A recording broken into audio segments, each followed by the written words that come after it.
প্রিয় শিক্ষার্থীবৃন্দ, সবাইকে লাল গোলাপ শুভেচ্ছা। আশা করি ঈশ্বরের কৃপায় সবাই ভালো আছো। আমিও ঈশ্বরের কৃপায় ভালো আছি। আমি আমার পরিচয় দিই। আমি তপন কুমার মণ্ডল, জীববিজ্ঞান প্রভাষক, ডিআরএম লিমিটেড, আইডিয়াল কলেজ। বিষয় পরিচিতি: আজ আমি তোমাদের জীববিজ্ঞান প্রথম পত্র দ্বাদশ শ্রেণীর দশম অধ্যায় উদ্ভিদ প্রজনন থেকে আমি আলোচনা করব। আলোচনার আগে আমরা কিছু ছবি লক্ষ্য করি। ফুল দেখছি, বিভিন্ন ফুল, এরপরে একটি ফুলের বিভিন্ন অংশ দেখছি, আমরা লক্ষ্য করছি।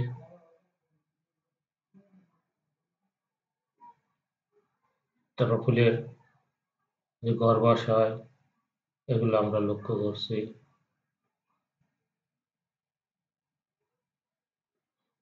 আজকে আমরা আলোচনা করব, আজকের পাঠ হচ্ছে স্ত্রী গ্যামেটোফাইটের বিকাশ বা পরিস্ফুটন ও গঠন এবং নিষেক প্রক্রিয়া। যে স্ত্রী গ্যামেটোফাইটের বিকাশ বা পরিস্ফুটন ও গঠন এবং নিষেক প্রক্রিয়া। আজকে আমরা কি কি শিখবো এখান থেকে, যে স্ত্রী গ্যামেটোফাইট কি, স্ত্রী গ্যামেটোফাইটের বিকাশ বা পরিস্ফুটন ও গঠনের বর্ণনা, তারপর নিষেক কি, নিষেক প্রক্রিয়ার বর্ণনা, জীবজগতের ক্ষেত্রে নিষেক প্রক্রিয়ার ভূমিকা।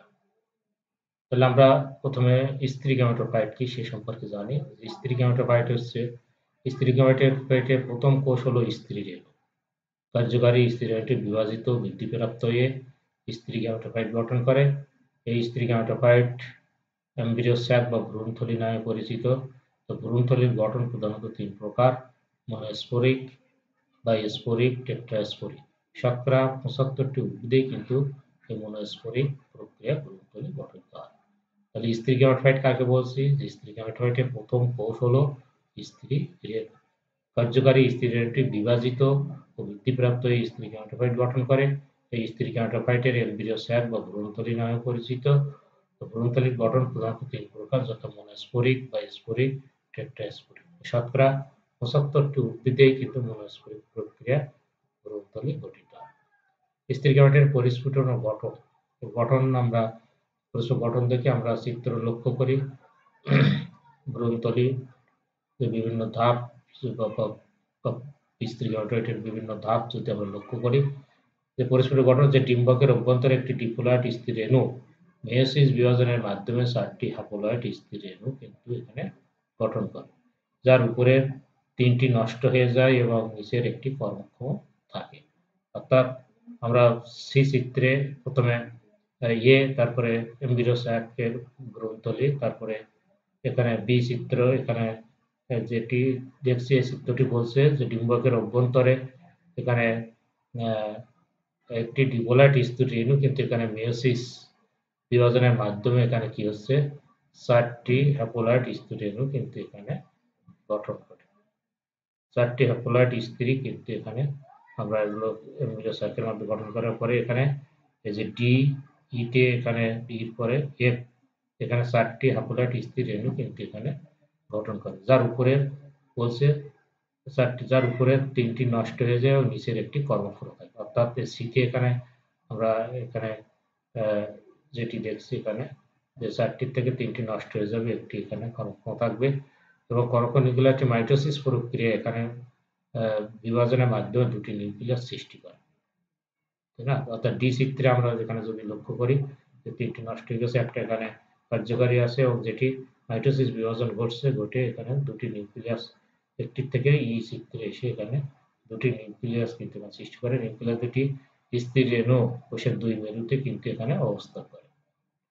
এই চিত্রে এটি আমরা লক্ষ্য করি এবং 2 মেরুতে অবস্থিত নিউক্লিয়াস দুটি পরপর 2বার বিভাজিত হয়ে কি হয়, 2টি করে 4টি, 2বার বিভাজিত হয়ে 4টি করে মোট 8টি নিউক্লিয়াস কিন্তু এখানে সৃষ্টি করে, তাই না? 2বার বিভাজিত, দুটো প্রথমে বিভাজিত হয়ে 4টি, তারপর দ্বিতীয়বার বিভাজিত হয়ে 8টি কিন্তু এখানে নিউক্লিয়াস সৃষ্টি করছে 2বার। এমন অবস্থায় প্রতিটি নিউক্লিয়াস সামান্য সাইটোপ্লাজমে এটি কিন্তু আবদ্ধ হয়ে থাকে।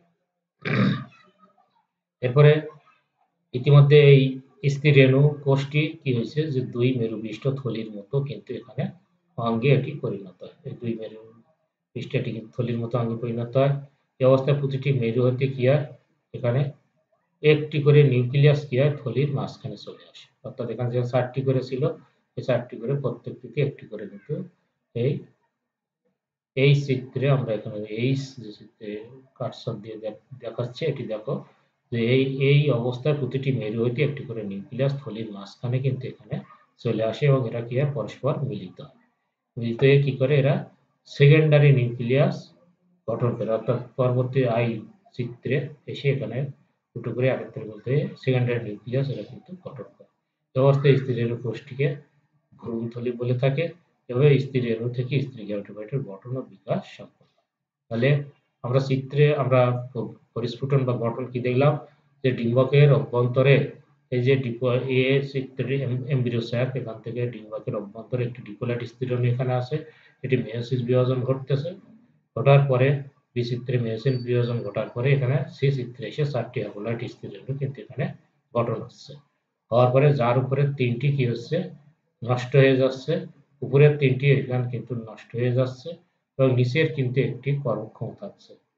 এই কর্মক্ষম নিউক্লিয়াসটি কি হচ্ছে, সিসি নিউক্লিয়াসটি এখানে কি হচ্ছে মাইটোসিস বিভাজন করছে, অর্থাৎ ডি চিত্রে এখানে একটি কর্মক্ষম নিউক্লিয়াস আছে। এই নিউক্লিয়াসটি মাইটোসিস প্রক্রিয়া বিভাজনের মাধ্যমে এখানে কি করছে একটির থেকে দুটি, অর্থাৎ এই চিত্রে দুটি নিউক্লিয়াস এখানে সৃষ্টি হয়েছে এবং নিউক্লিয়াস দুটি স্থির রেণু কোষের দুই মেরুতে কিন্তু এখানে অবস্থান করে। এরপরে এফ চিত্রে কি হচ্ছে এই দুটি নিউক্লিয়াস এটি কি হচ্ছে এখানে পরপর দুইবার বিভাজিত হচ্ছে, দুটি থেকে 4টি, 4টির থেকে 8টি, অর্থাৎ এফ এ 4টি হয়েছে, জিতে 8টি তৈরি হয়েছে। এবার 4টি করে মোট 8টি নিউক্লিয়াস কিন্তু এখানে সৃষ্টি করে।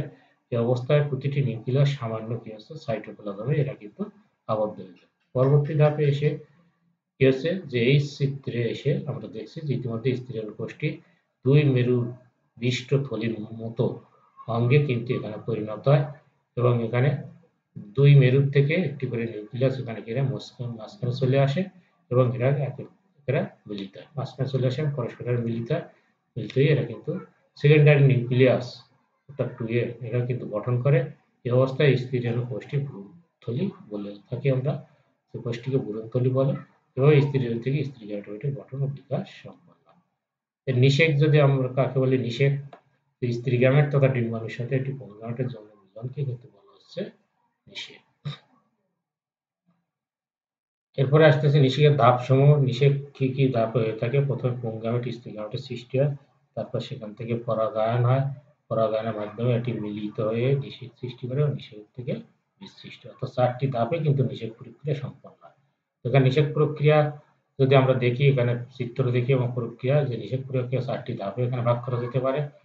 প্রথম ধাপ হচ্ছে কি যে পরাগরেণু পরিপক্ক হওয়ার পর উপযুক্ত পরিবেশে এরা কি হয় গর্ভমুণ্ডে এটি কিন্তু পতিত হয়। অর্থাৎ এখানে কি হয় যে গর্ভমুণ্ড আমরা গর্ভমুণ্ড এখানে দেখছি, গর্ভমুণ্ডে এটি পতিত হয়। সেখান থেকে রেণুরন্ধ্রের মাধ্যমে পানি সহ বিভিন্ন তরল পদার্থ শোষণ করে আকারে বড় হয় এবং অঙ্কুরিত হয়ে পরাগরেণুর পাতলা অভ্যন্তরীণ প্রাচীর প্রসারিত হয়ে রন্ধ্রপথে নলরূপে বেরিয়ে আসে, এটিকে কিন্তু বলা হচ্ছে পরাগনালী। তাহলে প্রথম ধাপ কি হচ্ছে যে পরাগরেণু পরিপক্ক হওয়ার পরে উপযুক্ত পরিবেশে এরা কি হয় গর্ভমুণ্ডে পতিত হয়। অর্থাৎ পরাগরেণু এই যে উপরে পোলেন গ্রেন বলা হচ্ছে, এখানে এই গর্ভমুণ্ডে এখানে গর্ভমুণ্ডে এটি পতিত হবে। সেখান থেকে রেণুরন্ধ্রের মাধ্যমে পানি সহ বিভিন্ন তরল পদার্থ শোষণ করে এটি আকারে বড় হবে, অঙ্কুরিত হয়ে পরাগরেণুর পাতলা অভ্যন্তরীণ যে প্রাচীর, এই প্রাচীর প্রসারিত হয়ে রন্ধ্রপথে নলরূপে এটি কিন্তু বেরিয়ে আসে, এটিকে বলা হচ্ছে পরাগনালিকা। 2 হচ্ছে পরাগনালিকাটি ক্রমশ বৃদ্ধি পেয়ে গর্ভমুণ্ড থেকে এটি কি হবে গর্ভদণ্ডের ভিতর দিয়ে এটি কি করবে গর্ভাশয় পর্যন্ত এটি কিন্তু পৌঁছে যায় না, অর্থাৎ এবং গর্ভাশয়ের স্তর ভেদ করে এরা কি আছে ডিম্বক, অর্থাৎ এক যেটি আমরা মধ্যে চিত্র লক্ষ্য করি ডিম্বক, এই ডিম্বক পর্যন্ত এটি কিন্তু চলে আসে। এই হলুদ এটা চলে আসে হলুদ নালীটি। ইতিমধ্যে পরাগনালিকার ভিতরে অবস্থিত যে জনন নিউক্লিয়াস থাকে, এই জনন নিউক্লিয়াসটি মাইটোসিস প্রক্রিয়ায় বিভক্ত হয়ে দুটি পুংগ্যামেট সৃষ্টি করে এবং অধিকাংশ উদ্ভিদে পরাগনালিকা ডিম্বারন্ধ্রের পথে ডিম্বকে প্রবেশ করে। 3 তৃতীয় ধাপে কি আসতেছে যে পরাগনালিকা প্রথমে গর্ভাশয়ের স্তরে ভেদ করে ডিম্বাকে প্রবেশ করে। এই যে হলুদ নালীটি এটি কিন্তু ডিম্বাকে প্রবেশ করছে। ইতিমধ্যে ডিম্বাকে অবস্থিত স্ত্রী হইতে ডিম্বাণু সৃষ্টি হয়। স্ত্রীতে ডিম্বাণু সৃষ্টি এবং ডিম্বাণু ভ্রূণথলিতে কিন্তু এখানে অবস্থান করে। অর্থাৎ এগ যেখানে ডিম্ব ওখানে ডিম্বাণু ওখানে ভ্রূণথলিতে অবস্থান করে। পরাগনালিকা শেষ পর্যন্ত ভ্রূণথলিতে প্রবেশ করে এবং ভ্রূণথলিতে প্রবেশ করে এটি সহকারী কোষের উপর দিয়ে ডিম্বাণুর কাছে কিন্তু এটি পৌঁছে। পরে পরাগনালিকার অগ্রভাগ এটি কি হয় প্রসারিত হয়ে ফেটে যায় এবং পুংগামী ভ্রূণথলিতে বিকৃত হয়।